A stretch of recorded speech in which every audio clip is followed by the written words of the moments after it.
Bonjour tout le monde, bienvenue à une autre vidéo de peinture acrylique. Cette fois, on revisite une technique, c'est-à-dire une technique différente pour recréer un fini marbré. On l'a fait à quelques reprises de différentes façons. Cette fois, on va reproduire une technique qui est utilisée par des ébénistes pour recycler des comptoirs de cuisine. Alors des kitchen tops, comme on dit, ou des lunch tops, plutôt que changer le comptoir, plusieurs ébénistes ou recycleurs dans le domaine résidentiel vont utiliser cette technique pour recycler, encore une fois, plutôt que changer les comptoirs. Par contre, ils utilisent de la résine d'époxy. Alors, pour nous, la résine d'époxy est assez dispendieuse. Alors, pour recréer sur Canva, oui, on peut utiliser la résine d'époxy. Probablement que ça se travaille un petit peu mieux parce que, dépendamment du mélange que vous faites, ça va prendre plus de temps avant de devenir un petit peu sec. Tandis que ce qu'on va prendre, c'est du vernis en aérosol, ce qui vient quand même assez vite pour donner une petite croûte. C'est pas l'idéal, mais ça peut faire la job. Alors, on va essayer cette technique, comme je vous dis, qui est utilisée par certaines personnes pour recycler les comptoirs de cuisine. On va le faire à notre façon. Et puis, on vient pour le mot de la fin pour en parler pour le résultat. Alors, on essaie ça. On y va.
Bon, écoutez, le résultat, je crois qu'il est très bien. Comme vous avez vu, j'ai mis beaucoup de couleurs. La raison de ça, plus que vous mettez de couleurs, mieux c'est. Parce que ça va vous donner un effet de profondeur qui est encore plus accru. Plus vous mettez de couches, plus que ça vous donne un effet de profondeur et un effet de 3 dimensions. Regardez, j'ai trouvé sur mes murs, j'ai trouvé celle que nous avions fait pour reproduire l'effet de marbre. C'est très très bien, mais celle-là nous avons fait avec seulement du blanc et du noir, ce qui est correct aussi, mais on l'avait fait très très fluide, très liquide, ce qui nous avait donné un très bon rendu, on est obligé de l'admettre. Par contre, cette fois avec les couleurs, c'est sûr que ça nous donne un résultat qui se rapproche plus de la réalité et du moins qui nous donne un résultat plus en profondeur. Hein? Il y a une question de 3 dimensions parce que plus, comme j'ai dit, plus vous allez mettre de couleurs, plus vous allez avoir l'effet de profondeur. Alors écoutez, c'est une question de goût. C'est sûr que ce que j'ai omis de faire, je suis obligé de vous dire parce que, vous savez, des fois dans la tête, hein, on fait puis on ne réfléchit pas tellement quand on fait de l'abstrait. Et puis, j'aurais voulu mettre moins de rose. J'aurais voulu mettre à la place du rose un petit peu plus de gris. Du moins que le rose soit moins accru qu'il ne l'est. J'aurais aimé mieux mettre un petit peu de gris au travers pour se rapprocher encore plus de la réalité. Mais écoutez, c'est très très bien. La raison du vernis en aérosol, c'est pour faire un bel amalgame, pour rendre les lignes et les détails plus fluides. Ce qui est le résultat, c'est très très bon. Écoutez, soit dit en passant, faites attention, l'aérosol que j'ai pris, c'est de l'aérosol extérieur. Alors je commence un petit peu à être gaga, mais essayez de prendre de l'aérosol à base d'eau, hein, ou pour l'intérieur, parce que c'est vraiment pénible. Moi, j'ai changé mon studio qui est très grand, alors les autres pièces de la maison ne le sentent pas, mais je pense que je vais condamner, je vais mettre le studio en quarantaine pendant quelques heures. Alors écoutez, j'espère que vous avez aimé, j'espère que vous allez l'essayer. Évidemment qu'avec la résine d'époxy, vous allez avoir un aussi beau rendu, mais vous allez avoir une facilité à la travailler, parce que la résine prend moins rapidement que le vernis en aérosol. Mais ça fait très très bien quand même. Je suis obligé de vous dire que je suis assez satisfait. C'est un fini que je ferais, je suis obligé de vous dire, plutôt que de payer plusieurs milliers de dollars sur un comptoir de cuisine, j'opterais pour cette solution. Et puis après, évidemment, on finit avec une couche d'époxy ou même sur le comptoir d'une cuisine extérieure. Ça serait très très bien de travailler avec ce genre de produit. J'ai un de mes amis d'ailleurs, c'est de là qu'est venue l'idée, parce que j'ai un de mes amis qui m'a demandé comment le faire. Lui, il va le faire sur une feuille de plywood, hein, une grosse feuille de bois.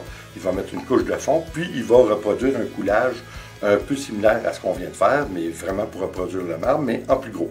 Il va prendre plusieurs couleurs aussi pour justement donner un effet de profondeur et pour protéger son travail, il va finir le tout avec de la résine d'époxy. Je crois que ça va donner un superbe fini. Encore une fois, j'adore le fini que ça donne. Ça donne un fini qui est doux. C'est pas agressant comme fini. Question de goût, hein? Comme on disait, l'art, c'est toujours subjectif. Ça, on s'en sort pas.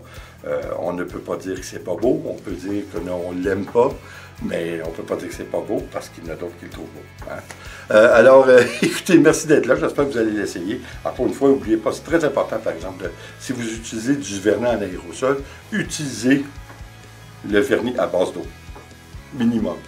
Là, je m'en vais me promener, j'ai l'impression de retourner à 18 ans avec les expériences que l'on faisait avec des produits qu'on ne parlera pas ici. Alors, encore une fois, merci d'être là. J'espère que vous allez revenir. Et comme toujours, s'il vous plaît, abonnez-vous, laissez un commentaire et partagez. C'est toujours apprécié. On se revoit aux prochaines vidéos. Attention à vous. Ciao.